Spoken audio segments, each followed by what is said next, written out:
morning, innovators. Today we are going to be doing a simple STEM project on balloon rockets. For this project, you just need three simple supplies: balloons, straws, and string. We're going to talk a little bit about physics and Newton's third law. Newton's third law was that for every action, there's an opposite or equal reaction. So when you have your balloon and you blow it up, you'll notice that when you let it go, the air comes out the side. It has the hole in it and forces the balloon to go in the opposite direction. And that air from this balloon is going to be what powers our balloon rockets down a line. So you can watch a couple of our examples. We all designed our own balloon rocket and changed some things with it, and then timed to see how far they would go in a certain amount of time so that we could calculate the speed to see which balloon was the most successful. Have fun watching ours and then post yours below. Supplies for our balloon rockets. We have a bunch of balloons. Our balloons are 12-inch, but you could use any size balloon you want. We have two different types of straw. We have milkshake straws, which have a wider, fatter hole, and then we have thinner straws. Then we have two types of string. We have a fishing line, and then we have kite string, as Mr. Dykes calls it, which can be used for the rocket to go down. We tried out both of them. Fishing line definitely creates less friction for the balloon to travel down, but the kite string works well also. Family number. I decided to use a pink 12-inch balloon. And instead of using a rubber band or tape, I decided to use pink Easter string because we have them around the house. And I did not use the same kind of straw that anybody else did. Use a more narrow nozzle. I used a more small straw, and I did leave a little bit of air for it to come out. So then I have like two ways for it to come out. Okay. So then it doesn't come out of only one hole like the other Dykes family members. Thank you, Mom. And I want to blow All right, Mom's gonna blow it up for us. How big do you want it? How do you think hers is going to do with the thinner straw? I think it will travel slower I don't want because to it will let less air come out but I did at a time. But it might go further. I don't know. We'll see. You know what? That looks pretty good. It's more steady than the other ones. So this is my first attempt at a balloon rocket. These are some things I thought about. One, when this balloon is blown up, this part here will be heavy and it will kind of hang down. And so I made sure when I put the straw into my balloon to put it in past the neck. The neck is this part of the balloon here, and this bulbous part. I wanted the straw to be long enough so that at no point could it dangle down and the neck part pinch off and restrict the flow of air. I picked the largest diameter nozzle I could get. I want air coming out as fast as I can get it. In terms of how big I'm gonna blow it up, I'm gonna blow it up pretty big. I wanna get a lot of pressure out of this thing. Now I do understand there's a trade-off. The bigger I blow it, definitely the harder it will push. But the bigger it gets, the more air it has to push out of the way as it moves. And that means I'm gonna get more air resistance or drag is what we typically call it. To seal it off, I went with something that was lightweight. I went with a little rubber band, about maybe the size people might use for braces, or a lot of people, kids especially, use them to make those little rubber band bracelets. So I wrapped that around as many times as I could to get a nice tight seal. I don't want to lose air out of the sides. I'm gonna blow it up now.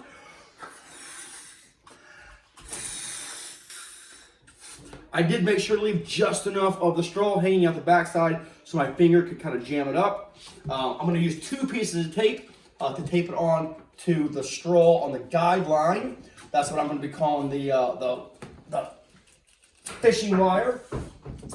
It is going to be important that I tape this so that the nozzle is in the same direction that I want it to move. If the nozzle is crooked, then you will see my balloon doing circles. Or other weirdo things. You want to get in there as fast as you can. You don't want circles. Here we go. 3, 2, 1. Fingers crossed.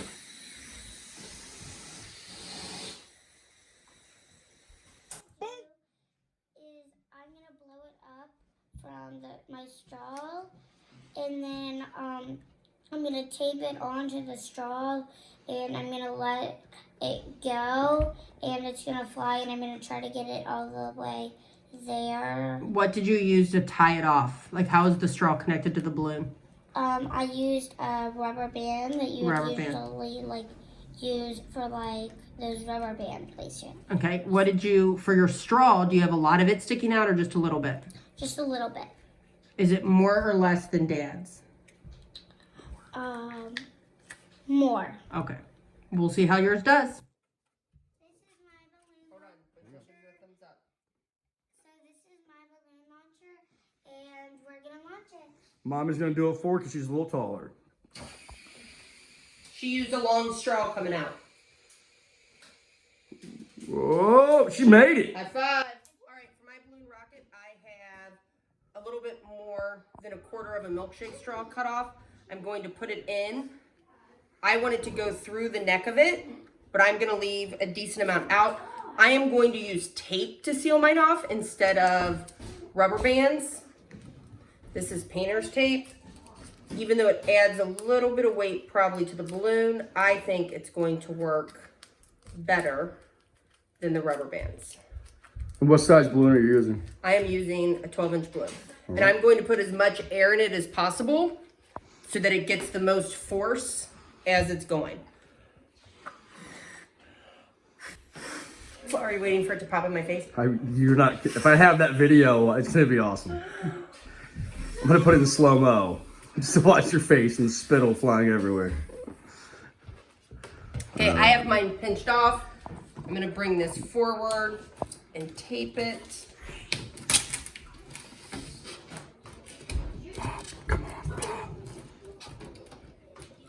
Okay, everybody out of the way, move that chair. Move the chair. Okay, Mom. 3, 2, 1, go. So we knew when we started this that our lead line, or the line that the balloon rockets were going to travel down, was 36 feet long. So if you look at our chart, Mrs. Dykes went 8 seconds, 9 seconds, 10 seconds. We did 3 trials. And then it asked me to find an average. An average is when you take those 3 data sets, add them together, and divide by 3. So to find an average, I added 8 plus 9 plus 10, which equaled 27. And then I divided it by 3 because we did 3 trials. So 27 divided by 3 equals 9. So my balloon rocket went an average of 9 seconds. Claire's balloon rocket with the thinner nozzle head or straw went 13 seconds. It wasn't pushing as much air out as quickly. Lily's went 7 seconds for an average, and Mr. Dykes' went 8 seconds for an average. Lily was the clear winner with her balloon traveling an average of 7 seconds per 36 feet. Next, we're going to figure out how to calculate the speed traveled by using the distance of 36 feet and the time of 7 seconds, 13 seconds, 9 seconds, or 8 seconds. So now that we've collected all of our data and calculated the averages, we can calculate the speed. Speed is equal to distance over time. So since I have the average amount of time that it took my balloon rocket to go, and I know it traveled 36 feet, I would do 9 divided by 36 and get that my rocket traveled 4 feet per second. Or I would do Claire's, which was 13 into 36, and hers only traveled 2.7 feet per second. And Lily's, which was an average of 7 seconds into 36, traveled 5.1 feet per second. And Mr. Dykes', which was an average of 8 seconds, divided into 36, went 4.7 feet per second. So it looks kind of funny. You would think that the 2.7 feet per second was the one going the fastest, but you have to think of it in regards to how many feet is it traveling in that second. So Claire's balloon could only travel about 2 feet in a second, but Lily's balloon could go 5 feet in a second. So hers is moving at a faster speed. We hope you enjoyed watching our balloon rockets, and we look forward to seeing some of your balloon rockets in the comments below.